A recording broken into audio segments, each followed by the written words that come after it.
नमस्कार। Hindi dictation YouTube channel पर आप सभी का स्वागत है। रेडी हो जाइए डिक्टेशन लिखने के लिए विद इन 5 सेकेंड्स।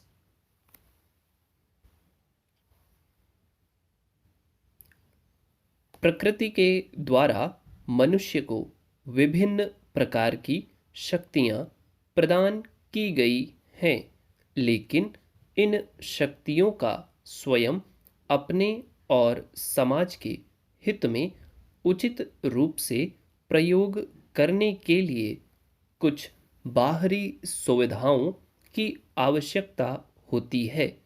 राज्य का सर्वोच्च लक्ष्य व्यक्ति के व्यक्तित्व का पूर्ण विकास है। इस प्रकार राज्य के द्वारा व्यक्ति को ये सुविधाएं प्रदान की जाती हैं और राज्य के द्वारा व्यक्ति को प्रदान की जाने वाली इन बाहरी सुविधाओं का नाम ही अधिकार है। मानवाधिकार एक ऐसा दर्शन है जो मानव के कल्याण और आनंद पर केंद्रित है। इसमें नैतिक और आध्यात्मिक मूल्य तथा भौतिक बहुलता दोनों सम्मिलित हैं। यह निर्धनता तथा निहित स्वार्थी का शत्रु है, क्योंकि ये विश्व मानवता के विरुद्ध है। मनुष्य की सभी वस्तुओं का मापदंड है, वह भाग्य निर्माता हैं।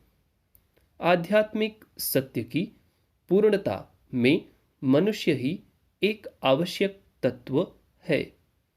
मानवाधिकार कट्टरता एवं अंधविश्वासों की बेड़ियों में जकड़े हुए मन को मुक्ति प्रदान करता है और वैज्ञानिक खोज के लिए मार्ग प्रशस्त करता है। मानवाधिकार वे अधिकार हैं जो हमारी प्रकृति या स्वभाव में निहित हैं।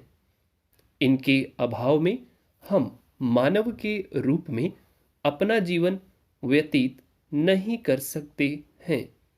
मानवाधिकार और मौलिक स्वतंत्रताएं हमको पूर्ण रूप से विकसित होने के लिए अवसर प्रदान करती हैं। साथ ही इनके द्वारा मानवीय गुणों, प्रतिभाओं तथा चेतना का सदुपयोग किया जाता है। यह अधिकार मानवता पर आधारित है। मानवाधिकारों की सर्जना नहीं की जाती है, वरन इसकी स्थिति स्वाभाविक होती है। अधिकार हमारे सामाजिक जीवन की अनिवार्य आवश्यकताएं हैं, जिनके बिना न तो व्यक्ति अपने व्यक्तित्व का विकास कर सकता है और न ही समाज के लिए उपयोगी कार्य कर सकता है।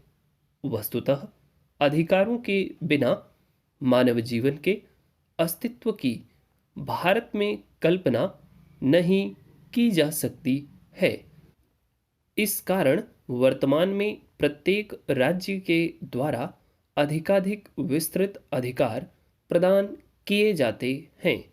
मानवाधिकार वे न्यूनतम अधिकार हैं जो प्रत्येक व्यक्ति को आवश्यक रूप से प्रदान होने चाहिए, क्योंकि वह मानव परिवार का सदस्य है। मानवाधिकारों की धारणा मानव गरिमा की धारणा से जुड़ी है।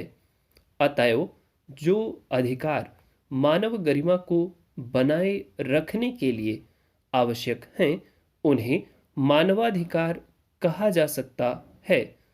इस प्रकार मानवाधिकारों की धारणा आवश्यक रूप से न्यूनतम मानव आवश्यकताओं पर आधारित हैं।